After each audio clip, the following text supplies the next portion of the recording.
My husband was on a business trip when I found the notebook. I was looking for his laptop charger, and that's when I stumbled upon it. By the time he landed, 3 days later, I had read every page, twice, and made a decision he didn't know about yet. Her name is Sarah Okonkwo, and she is 38 years old, and she has been married to Joel for 6 years. They live in a loft apartment in Brooklyn with exposed brick and arched windows that let in the evening light in a way she had loved from the first time she saw it, before they signed the lease, before the wedding, before everything. Joel travels for work, and he has always traveled for work. It is one of the things she had made peace with early: the trips, the late calls, the specific texture of a Wednesday when he was in a hotel and she was in the loft and the city was outside, and she was fine. She had always been fine, or so she thought. She thought she had been fine. She found the box on a Thursday afternoon in November, and her life was about to change. She was in his closet, looking for the laptop charger he had borrowed the week before and not returned to the charging dock on the kitchen counter. The closet was organized the way Joel organized everything, precisely, by category, slightly aggressively so. Shirts hung by color, and shoes on the floor in 2 rows. The box was at the back of the shoe row, behind the dress shoes he wore to client meetings, in the corner where the closet met the wall. It was a gray shoebox, no logo, no label. She almost didn't reach for it. She told herself she was only looking for the charger, and she told herself the charger was probably not in a shoebox. But she reached for it anyway. Inside the box was a black hardcover notebook, medium-sized, no branding on the cover, and beneath it a folded piece of paper she would look at later.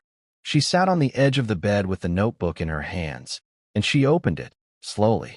The first entry was dated 18 months ago. The first line read, "She laughed at the thing I said about the window. Nobody laughs at that. She laughed at it." Sarah read that sentence and felt something she did not immediately have a word for. Not anger, not grief, but something more specific, something that would take her a while to understand. Something that arrived the way a sound arrives in a room. Before you have identified the source, you already know something has changed. She turned the page, and then she kept reading. There were 64 entries. Sarah counted them that evening, at the kitchen table, with the loft dark, except for the pendant light above her, and the city visible through the arched windows. 64 entries, across 18 months, a significant amount of time, and a substantial number of reflections. Some of them were short, 2 or 3 lines, brief, and to the point. Some of them were pages long, detailed, and introspective. All of them, however, were about a woman named Cecile. Sarah had never heard that name before, and so, she searched her memory, the way you search a room when you've lost something, systematically, from the beginning. She could find nothing, no recollection of a Cecile, from work, or from their shared social circle, or from before. The name appeared in the notebook, like a person fully formed, with her own history, her own context, her own specific relationship to Joel, that had apparently been constructed over 18 months before Sarah had read a single word of it. What the notebook described was not a physical affair, or at least, not primarily. What it described was something Sarah found harder to name and harder to dismiss. Joel had been writing, in deliberate detail, about falling in love with someone, not about what they had done, but about what they talked about the way Cecile thought about things, about conversations that had apparently run long into afternoons and evenings, while Joel was traveling, while Sarah was in the loft, with the city outside, and the idea that he was in meetings. He had written, in one entry, "The worst thing is that I know what this is. I knew what it was, the second month. I've been choosing to continue anyway. That's the part one have to sit with." Sarah read that entry 3 times, and she thought about the phrase, choosing to continue, and she thought about the word anyway. She thought about the second month, which would have been 2 months into the 18 months, 16 months ago, meaning 16 months ago, Joel had understood what he was doing and had continued doing it, a realization that left her with more questions than answers. She sat at the table and looked at the city through the arched windows. She thought about the last 16 months and all that had transpired. She thought about the trips and the calls that had gone slightly shorter than usual. She thought about the Tuesday in June when Joel had come home from a 3-day trip in a mood she could not identify, distracted, slightly distant. The specific quality of someone who had brought something back with them that was not luggage. She had asked him if he was okay, and he had said he was tired. She had believed him because she had no reason not to, and because she had 6 years of information about what Joel's tiredness looked like, and this matched it closely enough. She believed him because the alternative had not occurred to her, and it had not occurred to her because she was a person who trusted the evidence available to her, and the evidence available to her was a husband who was tired. She set the notebook on the table and looked at the cover, remembering. She thought about picking up the rose gold phone and calling him, but she thought about what she would say, and it was not clear. She picked up the phone and set it back down. She opened the notebook to the last section, and there, at the top of the page, in Joel's handwriting, was the heading she had seen when she had first reached that section and had needed to set the notebook down for 20 minutes before she could continue. It said, "Exit Plan," and below it, underlined once, April 22nd, their anniversary. She did not sleep that night. She sat at the kitchen table until 2 a.m., then moved to the couch, and then back to the table. She read the notebook in full one more time, searching for something, anything, that could change her perspective. She was not looking for something she had missed, but rather, she was looking for a way in which what she had read could mean something other than what it meant. She was, truly, seeking an alternative explanation. She did not find one. The exit plan section contained 7 items, numbered in Joel's handwriting, and she felt a sense of trepidation as she began to read them. She did not read all 7 items the first time. She had gotten to item 3, which said, simply, financials separated, and had needed to stop. Now, she read all 7. Item 1, tell her. Item 2, lease. Item 3, financials separated. Item 4, work transition, timeline. Item 5, her family, his call. Item 6, the conversation with Sarah. And item 7, April 22nd, anniversary, natural transition. She sat with item 7 for a long time, pondering the implications. She thought about natural transition and what it meant to plan the end of a marriage to coincide with an anniversary, to use the date of a commitment as the date of its formal dissolution. She thought about whether this was something Joel had arrived at himself or something he and Cecile had arrived at together. She thought about item 1, tell her, and the weight of those 2 words. She thought about the fact that she was reading item 6, the conversation with Sarah, in reverse. The conversation with Sarah was supposed to happen at item 6, but she was at item 6, reading backward. Joel did not know she was at item 6. He was in a hotel in Chicago, oblivious to her discovery. He had texted at 9 p.m. to say goodnight, and she had read the text, but she had not responded. She turned to the earliest entries again, and she read the first 2 months of the notebook, the months before Joel had made his decision to continue, and she tried to read them as the journal of a person she still recognized. She could, and that was the part that was hardest. The early entries were recognizably Joel, his specific way of processing things in writing, the same cadence she had seen in the notes he left when he traveled, the same quality of attention. She had 6 years of information about what Joel's writing felt like, and this was unmistakable. The early entries felt like him, and, somehow, the later entries felt like him too. And in the later entries, he was writing about building a life somewhere else, a thought that lingered. She closed the notebook. She sat for a long time, lost in thought. Then she did something she had not anticipated doing. She got up, went to the kitchen counter, found a notepad, the one she used for grocery lists, and she sat back down at the table. She picked up a pen and began to make her own list, not in response to his, not an exit plan, but just the things she knew for certain. She wrote for 30 minutes, the words flowing slowly. When she finished, she had 2 things on the list, 2 things she knew for certain. The first was that she was not going to wait until April 22nd. The second was that she was not going to have this conversation on the phone. She folded the grocery list and put it in her cardigan pocket. She picked up the rose gold phone and opened her calendar. She looked at when Joel was due back, 3 days. She closed the calendar and made herself a cup of tea, the soothing warmth of comfort. She waited. She told Diane on Friday morning. Not all of it, but enough. Diane Walsh was Sarah's closest friend at work. They had known each other for 9 years, through 2 different companies and one extended period when Diane was going through her own divorce, and Sarah had driven to her apartment on a Wednesday night with wine and bad takeout, and sat with her until 1 a.m. Diane picked up on the first ring. She said, "Are you okay?" Not a question, but the specific register of a person who can hear something in a voice without being told what it is. Sarah said no, and then she told her. When she finished, Diane was quiet for a moment, remembering, perhaps, the times she had been in similar situations. Then she said, "Where is he right now?" Sarah said, "Chicago, he's back Sunday." Diane said, "Okay, what do you need right now? Not, what are you going to do? Not, how long has this been going on? But just, what do you need right now?" Sarah said, "I need to think out loud with someone." Diane said, "Then think." So, Sarah walked through it.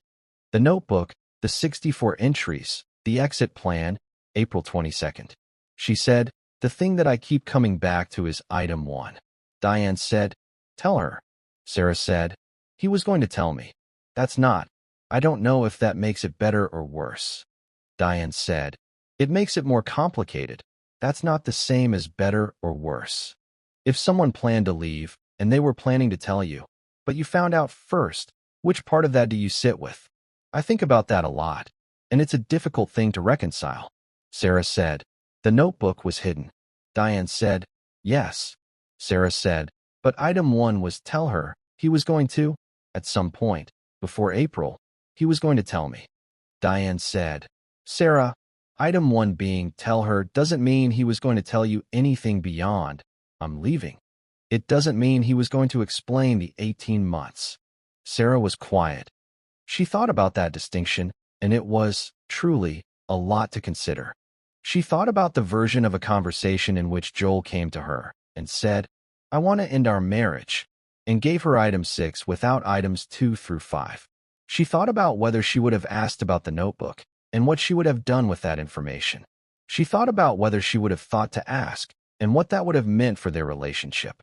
She said, "He wouldn't have shown me the notebook." Diane said, "Almost certainly not." Sarah said, "So there's a version of this where I spend the rest of my life not knowing what the last 18 months actually were." Diane said, "Yes." Sarah sat with that and let the weight of it settle in. She thought about the arched windows and the way the light filtered through them. She thought about the lease, item 2, lease, and the fact that the apartment was in both their names. She thought about the fact that the apartment was the thing she loved first, before the relationship formalized, before the wedding. She had loved the loft and all its possibilities. And Joel had been planning, in numbered steps, to also manage the lease, which was, in itself, a kind of betrayal. She thought about the difference between losing a husband and losing a version of a marriage she had never been inside, and it was, truly, a difficult thing to consider. She thought about the 64 entries and what they might contain. She thought about Cecile, who had apparently laughed at the thing about the window, and she wondered what else they had laughed about, together. She thought about all the things she and Joel had laughed about over 6 years, and she thought about whether any of those things had made their way into a notebook somewhere that she had never been shown. She said, "I need to be the one who starts the conversation." Diane said, "I know." She said, "I need to have it before he has it, before he can control the narrative." Diane said, "Yes." She said, "He planned a conversation for item 6. I need to be item 1. I need to be the one in control." Diane was quiet for a moment. Then she said, "That's exactly right." Joel came back on Sunday evening. Sarah was at the kitchen table when she heard the key in the lock, remembering the long wait. She had not moved the notebook. It was on the kitchen table, to her left, the gray shoebox beside it. She had put both of them on the table that afternoon, and then sat down across from them, and waited, but she did not know how long she waited. She heard the door, and Joel said, "Hey, I'm back." He said it the way he always said it, slightly tired, the specific announcement of someone returning to a space that was also theirs.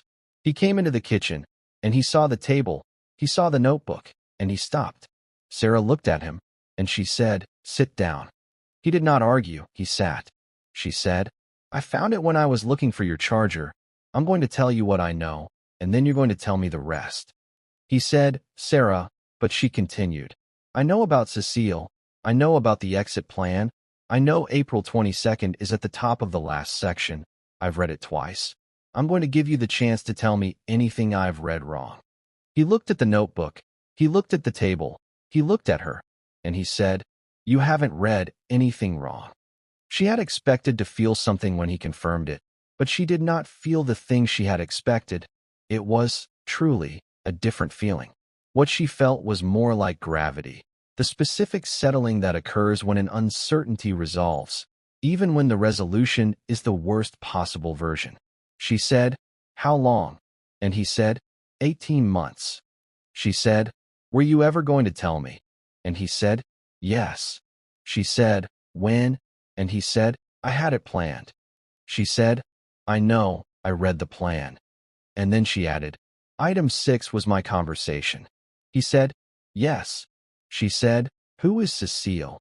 And he said, We met at a conference. She works in the same sector. We've been talking since." She said, "You fell in love with her." It was not a question. He said, "Yes," and she sat with that, thinking about everything she had prepared to say. She thought about all the specific sentences she had rehearsed over 3 days, and how they had become, somehow, less important. She found that she did not need any of them, so she simply began to speak from her heart. She said, "I'm not going to wait until April. I need you to understand that." He said, "I know." She said, "I want you out of the apartment by next weekend." He said, "Okay." She said, "And I want you to tell me one thing." A question that had been on her mind for a long time. He looked at her, and she could see the hesitation in his eyes. She said, "Was any of it, the last 6 years, was any of it what you were performing it as?" He did not answer immediately. He looked at the table, collecting his thoughts. He said, "Yes, most of it, the first 4 years. All of it, the last 2, most of it." She said, "What changed?" A simple question, but one that held a lot of weight. He said, "I met someone who understood me differently. I don't know how to say that without making it sound like a criticism of you." She said, "It is a criticism of me." Her voice was calm, but firm. He said, "It's not. Sarah, it's not. It's—" But she cut him off. She said, "It's okay." She said it quietly, not because she forgave him, but because she had spent 3 days preparing to be the one who understood the full picture, and she did. Understanding something and forgiving it are different things, she thought. And she had understood it, but she was not there yet on the other. She put the notebook back in the shoebox, and then she put the lid on the box. She said, "You can take this with you." A small gesture, but one that felt final. He took it, and he left that night. She slept that night. She was surprised by that. She had expected not to, had expected to be at the kitchen table again with the pendant light on and the city outside. But she fell asleep at 11 p.m., and she slept until 7 a.m., and she woke up in the same apartment with the same arched windows and the same exposed brick, and the table was clear. She made coffee. She stood at the kitchen counter with the mug in both hands, and she looked at the windows, remembering. She thought about the lease, and she thought about the fact that the apartment was in both their names, and she was going to need to resolve that. She thought about how long the resolution would take, and all the uncertainty that came with it. She thought about the fact that she was still in the apartment she had loved first, and that she did not know yet whether she would stay, and that not knowing was, truly, fine for now. In the weeks that followed, she did the things that needed to be done. She called an attorney, and she had the conversations with her family that she had been dreading. She told them more than she thought she would, including about the notebook, about the exit plan, about April 22nd, because she found that the alternative, the version where she protected Joel's privacy at the cost of her own ability to be fully known by the people who loved her, was not something she was willing to do. She did not read the notebook again. She did not need to. She had read it twice the week she found it. and she had read it with the specific attention of someone who intended to know exactly what she was working with. She knew, and that was enough. The thing she thought about most, in the months after, was not the 18 months. It was the first 4 years, the years that were, according to Joel, all of it, meaning real, meaning what she had believed them to be. She thought about what it meant that she had been loved completely for 4 years, and then partially for 2, and that the partial years had looked almost exactly like the complete ones from where she was standing, and she wondered, quietly, about the nature of love and deception. She thought about whether this was something she should have noticed. She had a therapist, and she had been seeing her for 3 months by the time she had a clear answer to that question. The clear answer was no. It was a realization that came to her slowly. The clear answer was that the person doing the noticing has to be given something to notice. She was not given anything, and that was a difficult truth to accept. She held the knowledge of that for a long time. She is in the apartment still, and she renewed the lease, a decision that, in hindsight, was not surprising. She repainted the bedroom wall a different color, not dramatic, just different. She moved the kitchen table closer to the arched windows, and she likes the light better from this angle. She thinks about the shoebox sometimes, remembering the day she found it. She thinks about the fact that she found it looking for a charger, and she thinks about the charger, the one she never actually found. She bought a new one, and she put it on the kitchen counter, and she has not moved it since. She does not think it means anything, but she thinks about it anyway.